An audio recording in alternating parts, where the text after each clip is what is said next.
Solomon, son of David, strengthened his hold on the kingdom. The Lord his God was with him and made him exceedingly great.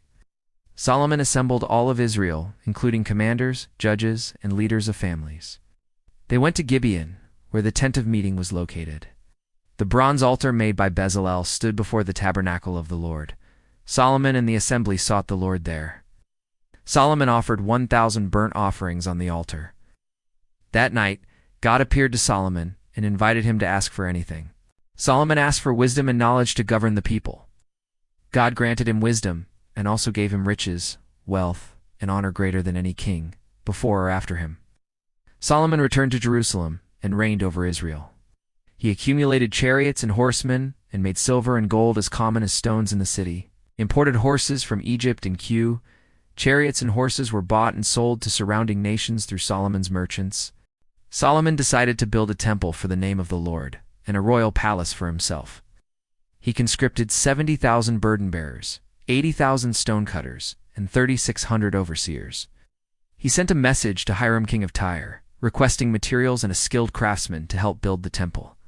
Hiram agreed and sent Huramabi, a craftsman skilled in gold, silver, bronze, iron, stone, wood, and textiles. Hiram also provided cedar, juniper, and algum logs from Lebanon. These were floated by sea to Joppa and transported to Jerusalem. Solomon appointed workers to prepare the stones and timber. They worked together to begin construction on the temple of the Lord. The temple was built on Mount Moriah in Jerusalem, at the location of the threshing floor of Ornan, the Jebusite, where the Lord had appeared to David. The foundation was laid in the 2nd month of the 4th year of Solomon's reign. The temple was 60 cubits long, 20 wide, and 30 high. The portico at the front was 20 cubits wide. The temple walls were lined with pine and overlaid with pure gold. The inner sanctuary, called the Most Holy Place, was 20 cubits square and was overlaid with 600 talents of gold. Solomon made 2 sculpted cherubim of gold that stood inside the Most Holy Place. Their wings spread out and touched each other. Curtains of blue, purple, and crimson yarn with embroidered cherubim were made for the entrance. Gold chains were added across the front. 2 large bronze pillars were erected at the entrance to the temple. They were named Jachin and Boaz.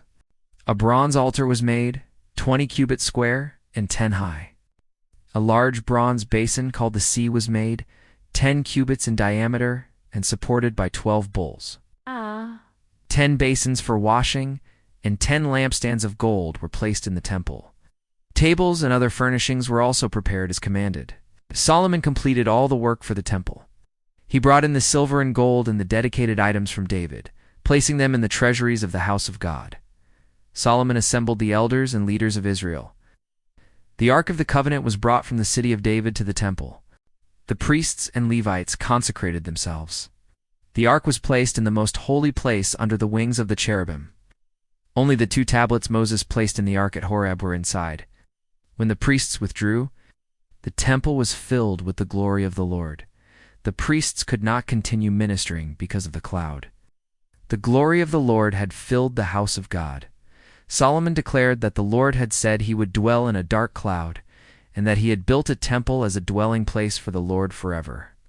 Solomon turned and blessed the entire assembly. He said that the Lord had fulfilled his promise to David. Solomon stood before the altar and spread out his hands. He prayed to the Lord, recalling his covenant with David and asking that his eyes be open to this house day and night. Solomon prayed that the Lord would hear the prayers offered in the temple. He asked for forgiveness, justice, and mercy for the people of Israel. He prayed for the foreigner who came to worship the Lord, asking that their prayers be heard and answered. He prayed for the people in times of drought, famine, or war. He asked that when they turned toward the temple in repentance, the Lord would forgive and deliver them. When Solomon finished praying, fire came down from heaven and consumed the burnt offering. The glory of the Lord filled the temple. The priests could not enter because of the glory of the Lord. The people bowed down with their faces to the ground, worshipped the Lord. They gave thanks, saying, "The Lord is good, and his love endures forever." Solomon and all Israel celebrated with sacrifices and music. The altar was so large that Solomon consecrated the courtyard as well, to make additional offerings. The festival lasted 7 days, and on the 8th day they held a solemn assembly. On the 23rd day of the 7th month, Solomon sent the people home joyful and glad. The Lord appeared to Solomon by night and said he had chosen the temple and made it holy. The Lord said if the people humbled themselves, prayed, sought his face, and turned from their wicked ways, he would forgive their sin and heal their land. The Lord said his eyes and heart would always be on that place. But if the king or the people turned away, the temple would be rejected and become a warning. Solomon completed the temple and his palace. Everything he desired to accomplish was successfully carried out. Solomon fortified other cities and built store cities. He assigned workers and officials to govern the land. He did not enslave Israelites, but used foreigners who remained in the land for forced labor. Solomon kept the divisions of the priests and Levites in place. The gatekeepers were stationed according to their duties. All temple services were conducted as David had commanded. The temple of the Lord was completed and functioning as intended. Solomon had a fleet of ships that brought gold from Ophir with the help of Hiram's sailors. The wealth of the kingdom increased greatly. The Queen of Sheba came to test Solomon with difficult questions. She was amazed by his wisdom and the splendor of his court. She praised the Lord for placing Solomon on the throne and gave him gold, spices, and precious stones. Solomon gave her gifts in return, and she returned to her land. Solomon's wealth and wisdom exceeded all other kings. He made shields and utensils of gold. The throne he built was overlaid with gold and had 12 lions on the steps. Silver was considered of little value in Solomon's days. The ships brought gold, silver, ivory, apes, and baboons. The kings of the earth came to listen to Solomon's wisdom. They brought gifts year after year. Solomon reigned over Israel and Jerusalem for 40 years. When he died, he was buried in the city of David. His son Rehoboam succeeded him as king. Rehoboam went to Shechem, where all Israel gathered to make him king. Jeroboam returned from Egypt and led the people in requesting lighter labor and taxes. Rehoboam consulted the elders who had served Solomon, and they advised him to be kind. He rejected their advice and followed the counsel of his younger peers. He told the people he would make their burden heavier. When Israel saw he refused to listen, they rebelled and made Jeroboam king over the northern tribes. Rehoboam ruled only over Judah. He assembled 180,000 warriors to fight Israel, but the Lord told Shemaiah the prophet to stop them. The Lord said the division was from him. Rehoboam obeyed and did not attack the north. Rehoboam lived in Jerusalem and fortified many cities in Judah. He strengthened their defenses and supplied them with food, weapons, and shields. The priests and Levites throughout Israel left their lands and came to Judah. Because Jeroboam had appointed his own priests and rejected the Lord's worship, all who set their hearts on seeking the Lord followed them to Jerusalem and strengthened the kingdom of Judah for 3 years. Rehoboam married within the family of David. He had many wives and concubines, and fathered 28 sons and 60 daughters. He appointed Abijah, son of his favored wife Maacah, as chief prince. He acted wisely in distributing his sons throughout Judah with provisions and authority. When Rehoboam's position was strong, he abandoned the law of the Lord. As a result, Shishak, king of Egypt, came against Jerusalem in the 5th year of his reign. He attacked with a large force. The prophet Shemaiah told Rehoboam and the leaders that the invasion was because they had forsaken the Lord. They humbled themselves, and the Lord relented from total destruction. Still, Shishak took treasures from the temple and palace, including Solomon's gold shields. Rehoboam replaced them with bronze shields. He strengthened himself and reigned in Jerusalem for 17 years. He did evil because he had not set his heart to seek the Lord. When he died, he was buried in the city of David, and his son Abijah became king. Abijah reigned in Jerusalem for 3 years. He stood on Mount Zemaraim and addressed Jeroboam and the people of Israel, declaring that the Lord had given the kingship to David's line. He accused Israel of rebellion and idolatry. Though Judah was outnumbered, they trusted in the Lord. The priests blew trumpets and led the people. The Lord struck down Jeroboam and all Israel before Abijah. Judah defeated Israel and captured cities. Jeroboam did not recover strength during Abijah's reign. The Lord struck him, and he died. Abijah grew in strength. He had many wives and children. When he died, his son Asa became king. Asa did what was good and right in the eyes of the Lord. He removed foreign altars, high places, sacred stones, and Asherah poles. He commanded Judah to seek the Lord and obey his laws. He built fortified cities, for the land was at peace. Zert the Cushite came against Judah with a vast army. Asa cried out to the Lord, and the Lord struck down the Cushites. Asa and his men pursued them and carried away great plunder. They returned to Jerusalem in victory. The Spirit of God came on Azariah son of Oded, who encouraged Asa to remain faithful. Asa responded by removing detestable idols from the entire land. He repaired the altar of the Lord. He gathered the people and entered into a covenant to seek the Lord with all their heart and soul. They rejoiced and sought the Lord eagerly. The Lord gave them rest on every side. Asa removed even his mother Maacah from her position as queen mother, because she had made an idol. He cut it down and burned it. Though the high places were not removed from Israel, Asa's heart was fully committed to the Lord all his life. In the 36th year of his reign, Asa was threatened by Baasha, king of Israel. He took silver and gold from the temple and sent it to the king of Aram to form an alliance. The prophet Hanani rebuked Asa for relying on man instead of the Lord. Asa was angry and imprisoned the prophet. Asa oppressed some of the people. In the 39th year of his reign, he was afflicted with a disease in his feet, but did not seek the Lord, only physicians. Asa died in the 41st year of his reign and was buried with great honor. His son Jehoshaphat became king after him. Jehoshaphat followed the ways of David. He sought the Lord, removed the high places and Asherah poles, and sent officials to teach the law of the Lord throughout Judah. The fear of the Lord fell on the surrounding kingdoms. Jehoshaphat became powerful and built fortresses and store cities. He had a large army divided among his commanders. Here his 3rd year, he allied with Ahab, king of Israel, and went with him to fight at Ramoth-Gilead. Micaiah the prophet warned them that the battle would end in disaster. Ahab disguised himself, but was struck by an arrow and died. Jehoshaphat cried out to the Lord when surrounded in battle, and the Lord helped him. When he returned home, the prophet Jehu rebuked him for helping the wicked. Jehoshaphat continued to reform Judah. He appointed judges and instructed them to judge fairly and in the fear of the Lord. He also appointed priests and Levites to settle disputes in Jerusalem. He told them to act faithfully and wholeheartedly.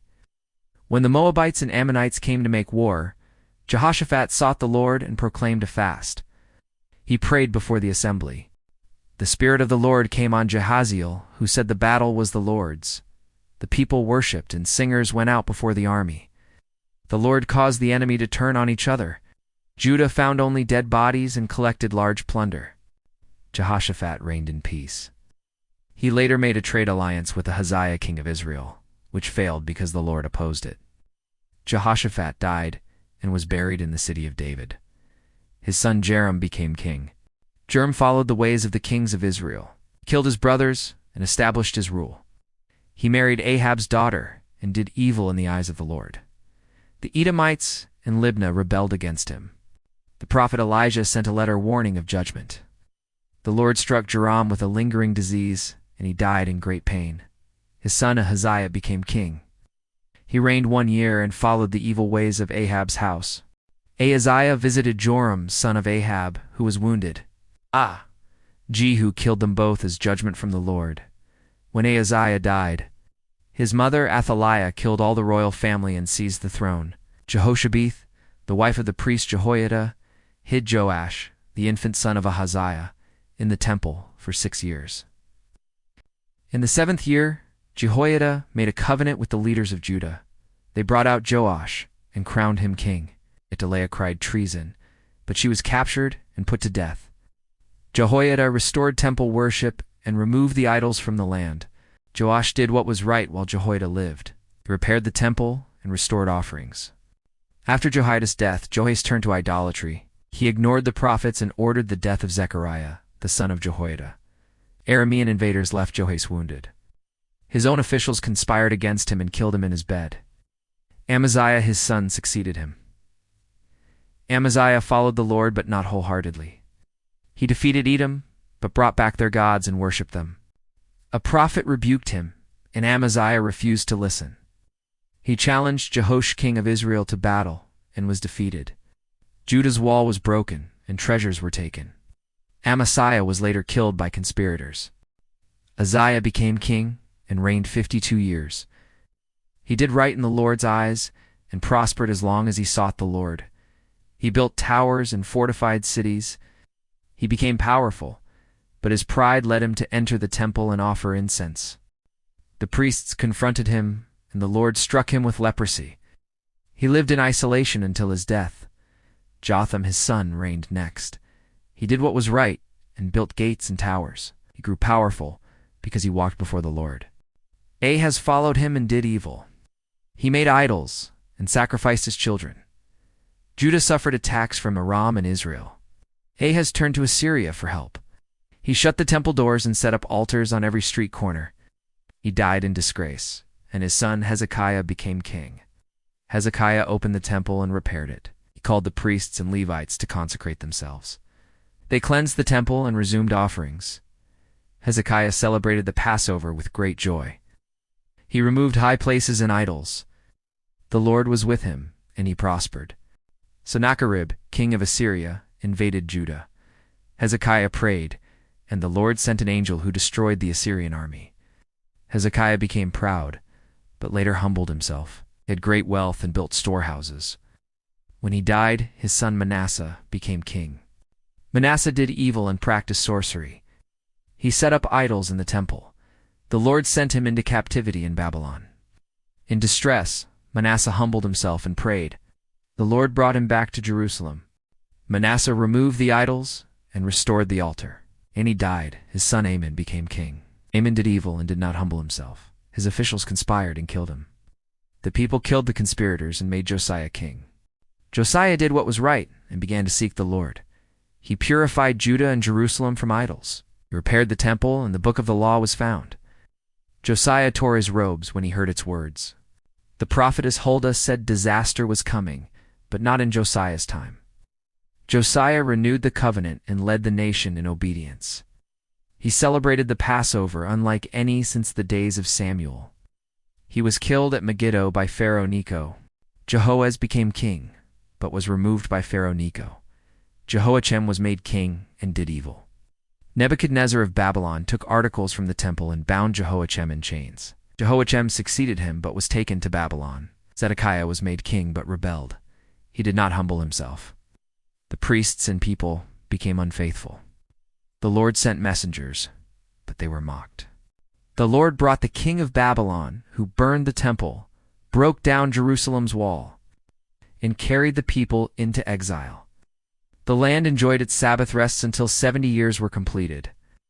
In the first year of Cyrus, king of Persia, the Lord moved him to allow the people to return and rebuild the temple. The Bible story continues. Thank you for watching the video to the end. May you have a blessed everything.